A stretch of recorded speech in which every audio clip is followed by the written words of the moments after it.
신명기 10장 6절에서 9절까지의 말씀입니다.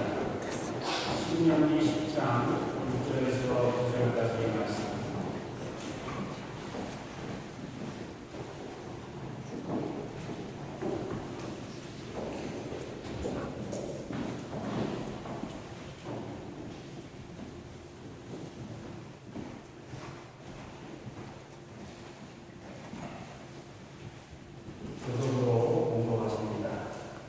이스라엘 자손이 구레로 네아 안에서 길을 떠나 모세라에 이르러 아론이 거기서 죽고 장사되었고 그의 아들 엘르아살이 그를 이어 제사장의 직임을 행하였으며 또 거기서 떠나 고라에 이르고 곧다른 떠나 고라에 이르고 나가는 시내가 왔으며 그때 여호와께서 레위 지파를 구별하여 여호와의 언약궤를 예비하며 여호와 앞에 서서 그를 섬기며 또 여호와의 이름으로 축복하게 하셨으니 그 이름은 오늘까지 이르느니라. 그러므로 그의 형제가 없으며 여호와여 내 하나님 여호와께서 그에게 말씀하시니 여호와가 그를 이어주시리라. 아멘. 기도하시겠습니다.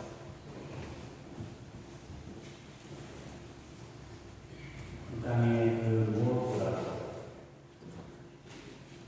나를 사랑하시는 하나님, 나를 구원하시는 예수 그리스도의 이름을 내 인생에 기억으로 행복하고 승리하는 삶을 살 수 있도록 도와주시옵소서. 예수 그리스도의 이름으로 기도드립니다. 아멘. 아멘.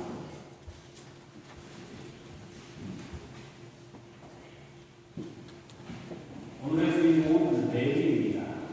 레위는 야곱하고 레아 사이에서 태어난 셋째 아들인데 레위라는 이름의 뜻이 연합하다라는 뜻이에요. 야곱의 정부인이면서도 제대로 사랑을 받지 못했던 레아가 이제 아들을 셋씩이나 낳게 되었으니 야곱과 연합할 수 있겠다. 그런 기대와 소망을 가지고 지은 이름입니다. 이제 나중에 아내가 남편과 연합하고자 했던 그 이름이 하나님과 연합하는 그런 뜻으로 이름이 재해석되지요. 그런데 세월이 흐르면 흐를수록 레위는 단순히 한 사람의 이름이 아니라 특별한 삶의 방식을 고소하는 일단의 사람들을 일컫는 그런 말이 됐어요. 그것이 레위입니다. 이스라엘 민족이 이제 가나안 땅을 정복하고 각 지파에게 땅을 전부 분배하는데 그 이스라엘 12지파 중에 유일하게 땅을 분배받지 못한 지파가 레위 지파입니다. 그 대신 레위 지파에게 하나님께서 아주 특별한 기업을 주셨어요. 오늘 본문 9절에 그러므로 레위는 그 형제 중에 분깃이 없으며 기업이 없고 내 하나님 여호와께서 그에게 말씀하신 같이 여호와가 그의 기업이시니라. 그러니까 레위는 부동산인 땅을 기업으로 갖지는 못했지만 대신 여호와 하나님을 기업으로 하는 거예요. 그런데 레위 입장에서는 좀 아쉽죠. 물려받으려면 좀 현금이나 부동산이 낫지. 아무리 좋지만 여호와 하나님 이름 땅 기업으로 받았으니 고민입니다.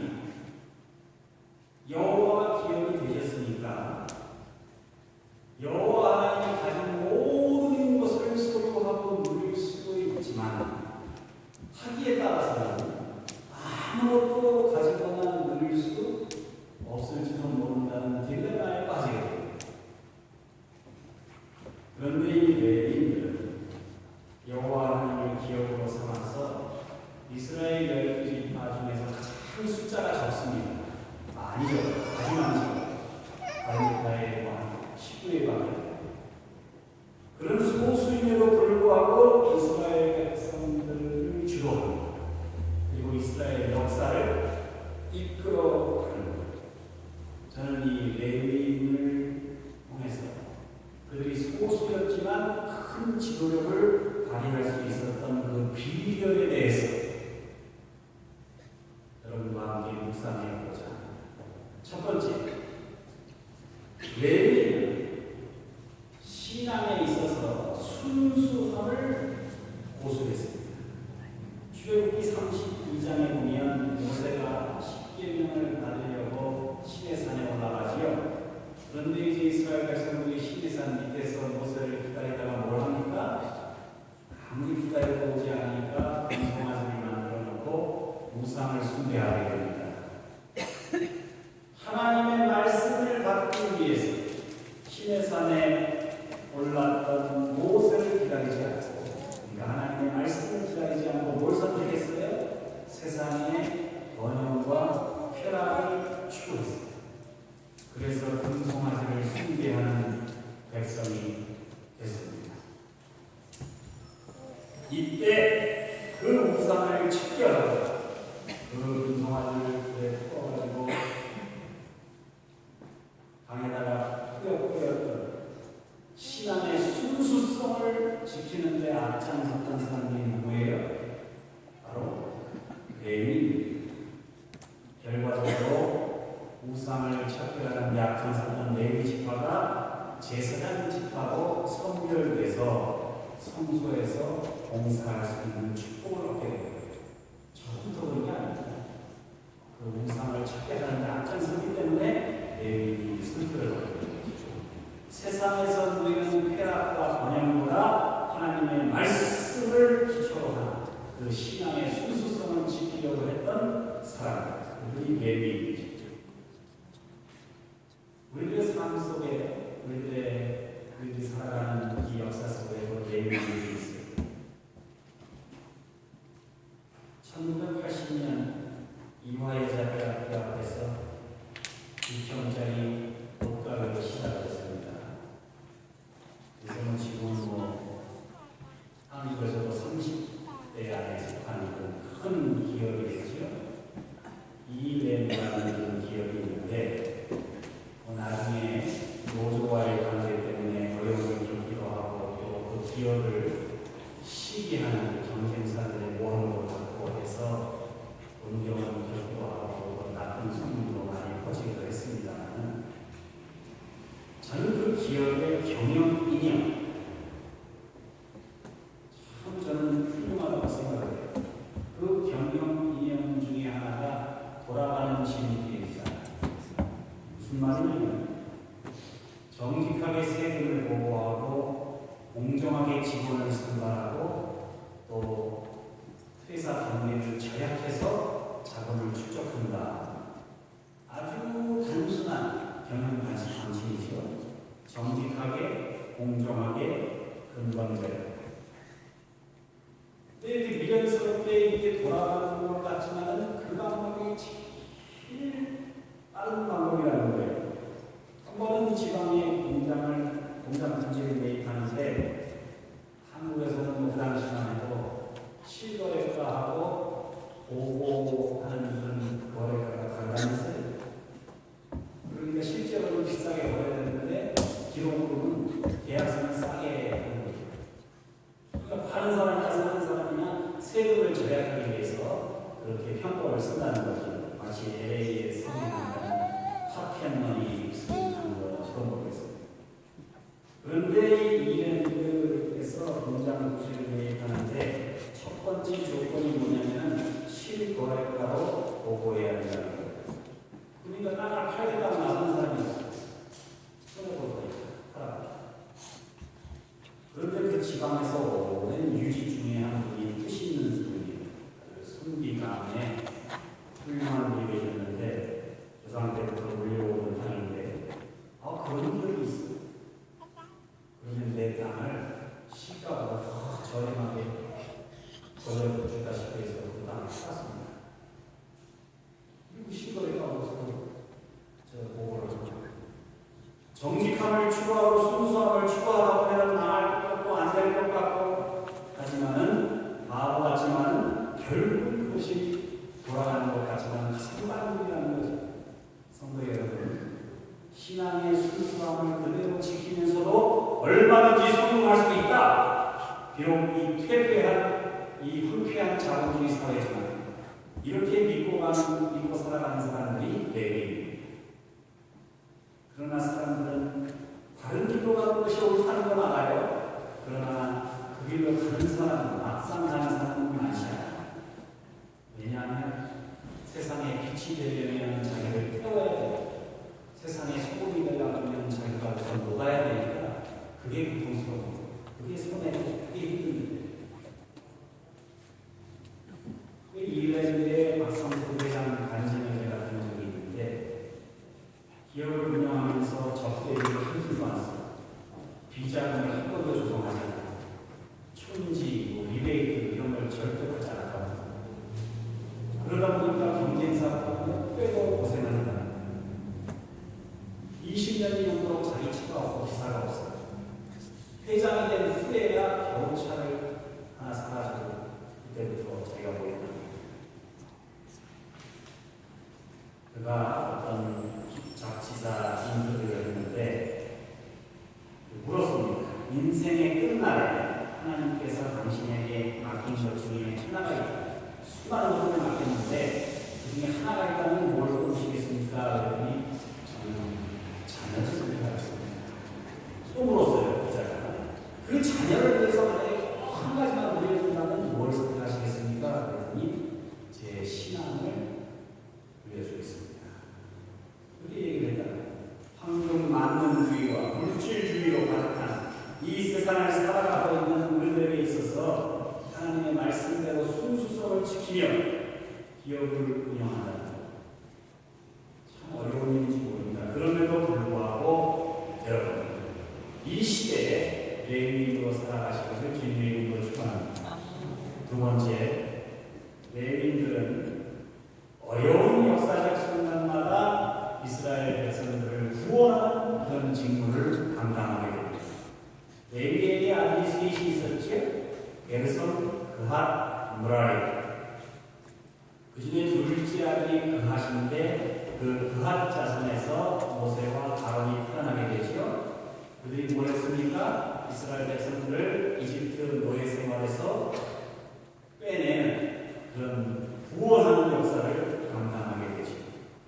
레위인들은 숫자적으로는 아주 적은 숫자였는데 역사적으로 어려운 순간을 만날 때마다 이스라엘 백성들을 구원하는 그런 놀라운 역할을 감당하게 됩니다.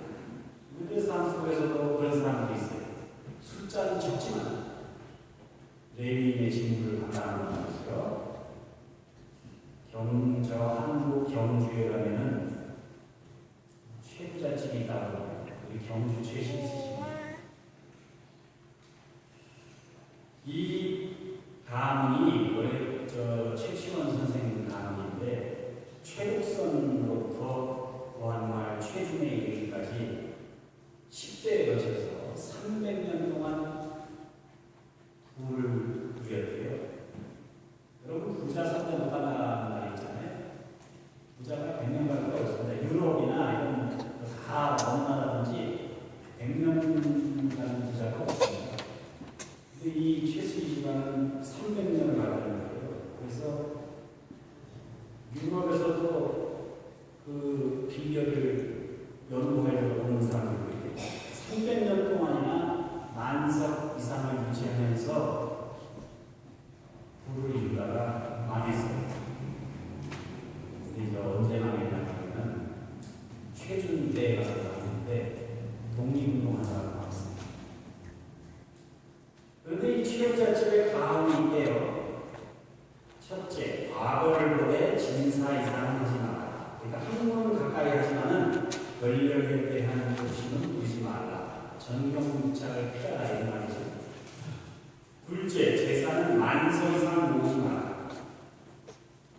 요새 여러분 이 지구의 0.1%가 이 지구 재산의 90%를 갖고 있단 말입니다.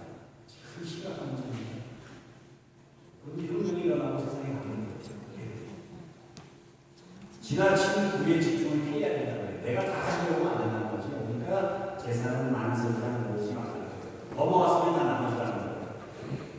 소장이한테 다 나눠주고 만성 이상이 되면 창고에 만성 딱 차면 그 다음에 나 소장이한테 보너스를 주는 거예요. 그러니까 서로 대결을 포장을 하고 이게 경쟁이 치열해져요. 그 다음에 가계를 후하게 대하라. 성경에서는 남녀를 잘 대하라고 했죠. 흉년기에는 재산을 잃지만 사람들은 흉년기, 불경기에 재산을 잃어야 된다고 이때가 기회라고 전쟁 중에 재산을 다 잃었으니까 어느 나라 제벌들은 그러나 여러분 남들이 고통을 받는 그 순간에는 재산을 잃으면 안 된다는 거예요. 얼마나 차가운 고통입니다. 다섯째, 사방 백리 안에 굶어드는 사람이 없다. 백리 안에 있는 것들은 다 열고 흉년기에 다 바로에서 나누었다는 것. 그 다음에 최씨, 감, 명리들, 시집온 후 3년간은 비단한 소리 잊지 말고 문명함만 입어라. 그래도 가운데. 그런데 이 최부잣집에 300년 전임을 짓게 되는데 그 사람은 안희재 선생이 백산상해를 배우잖아요. 그 백산상해가 가게였는데 백산 주식회사가 그때 돈을 투자한 사람이 최주인, 이 300년 돈을 마감한 최씨지, 말하고 본인이 장본인이 최주인. 근데 대학장이 안희재 선생하고 백산 주식회사를 설립해가지고 서울, 대구, 원산, 안양, 공천 이런 데 지사를 내고 말로는 빚이 있는데 보니까 독립자금을 돈 세탁을 해가지고 상해 임시정부에다가 돈을 내잖아요. 그런데 일본이 모를 리가 있어요. 빤한 거죠. 일본 정부에서 다 알아가지고 잡아다가 공문하고 그런 바람에 마을을 그래서 110만 원 부채를 떠안고 뱅크러스를 하죠. 그때 남아있던 대구의 집, 경주의 집, 그 다음에 집안 대대로 내려오는 책을 8,000권 그걸 다 모아가지고 대구대학교 대리학교를 세우죠. 그게 이제 영남대학교가 되는 거죠. 일제 치하에 대지주의 집안에서 독립운동하고 사회사업하고 참 힘든 그런 삶을 살았습니다. 우리 이민자들도 마찬가지죠. 그럼에도 불구하고 어려운 가운데 위기 가운데에도 백성들을 살리는 그런 기업을 이루시고 그리고 그렇게 힘든 기업을 백성들을 구원하고 백성들을 살리는 데 희생시킬 수 있는 그런 레위인이 되시기를 주님의 이름으로 축원합니다. 마지막으로 세 번째, 레위인들은 오직 여호와 하나님을 영원한 기업으로 삼았습니다. 여호와 하나님이 레위인의 기업이라는 말의 뜻을 신약에 오면은 예수님께서 이렇게 풀어서 가르쳐 주십니다. 성경은 남아있지 않지만 레위인들은 먼저 그의 나라와 그의 의를 구하라. 그리하면 모든 것을 너희에게 더하시고 예수 그리스도의 제자가 되고 예수 그리스도의 말씀대로 살고자 하는 사람들이 레위인이라는 거예요. 그리고 그 사람들은 먼저 하나님의 나라와 그 의를 구하는 사람. 그리하면 모든 것을 다 하나님께서 주신다는 거예요.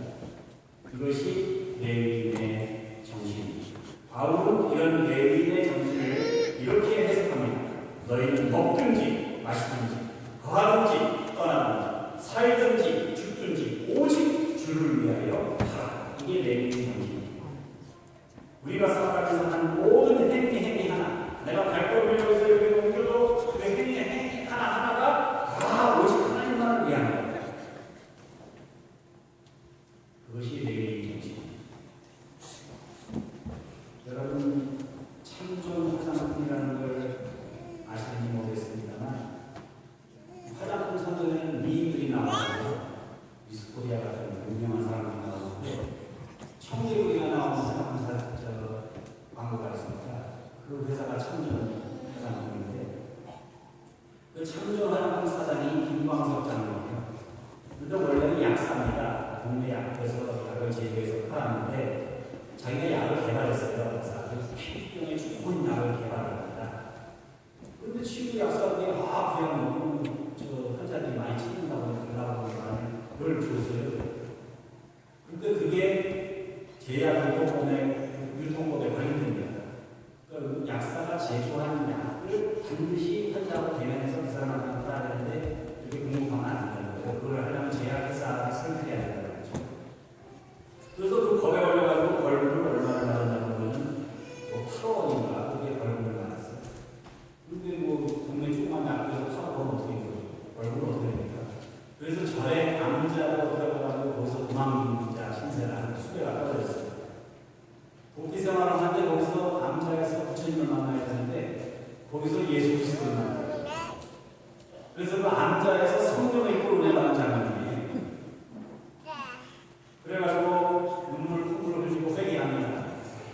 아이, 여기 이렇게 있어가지고 안 되겠다. 그래서 경찰서에 나와가지고 다 자수하고 다 이제 형량을 마치고 다 대가를 치고 그러고 설립하는 회사가 바로 이 참전 화장품이에요.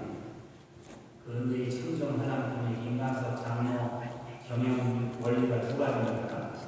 한 가지는 새벽 기도를 거지 않는다. 그러니까 그 전날 밤 9시 이후로는 아무리 바빠도 일하지 않고 아무리 중요한 약속이 있어도 사람을 만나지 않는다. 이게 경영 철학이에요. 그 다음에 새벽 기도가 돼요. 그 다음에 아무리 힘들고 어려워도 11조는 꼭 드린다. 이 두 가지입니다. 그걸 가지고 그 유명한 화장품 회사들이 그렇게 경쟁이 치열하고 모험하고 하는데도 살아남는 거. 이미 약사가 설립한 제약 화장품에서 호주에서 한국 사람으로서 제일 돈을 많이 버는 분이 누구냐면 이영수 장로인데 이분이 경영 철학이 뭐냐면은 내가 무슨 장사를 하든 이것을 통해서 내가 기쁜 게 아니라 하나님을 기쁘시게 한다. 이런 경영 철학으로 경영을 했습니다. 그래서 가방 2개 500불 딸랑 가지고 호주로 이민 갔거든요. 그런데 호주에서 한 11조를 많이 하는 장로가 있어요. 그런데 하나님께 내가 11조를 많이 하게 해달라고 이렇게 기도하는데 얼마나 영악한 기도인가요? 내가 제일 돈 많이 벌게 해달라고 하고 무슨 기도예요? 제일 11조 많이 하게 해달라고 기도해요. 그런데 하나님께서 기도를 응답해주셨어요. 하나님께 영광을 돌리고자 하는 사람, 하나님을 높이고자 하는 사람에게 하나님께서는 반드시 응답해 주십니다. 반드시 축복해 주십니다. 성도 여러분, 오직 여호와를 기억으로 하나님의 말씀에 순종하는 삶을 고수했던 레위인처럼 비록 불공평하고 무차별하고 냉혹한 이 후기 자본주의 논리가 지배하는 이 땅에서 진정한 레위인이 되겠습니다. 그렇게 살아가시는 여러분과 저가 되시기를 우리 주님의 이름으로 축원합니다. 기도하시겠습니다. 거룩하고 자비로우신 우리 하나님, 주님께서는 예수 그리스도를 믿는 저희들이 레위인처럼 그렇게 아무리 좋은 것들이 많고 아무리 유혹하는 것들이 많아도 오직 여호와의 이름을 기억으로 그것에 감사하며 그것에 감격하며 살기를 원하시는 하나님이시지만 그러나 저희들이 때로는 분별력을 두고 여호와 하나님이 한 좋은 기억을 잊어버리고 다른 것을 쫓아서 살다가 실패하고 난망하고 좌절하는 것을 주여 이제 주님께서 저희에게 허락하신 가장 위대하고 가장 귀요한 그 기억을 다시 회복할 수 있도록 인도하여 주시옵소서. 그리하여 오직 우리 주님의 이름에 의지하여 이 땅을 레위인으로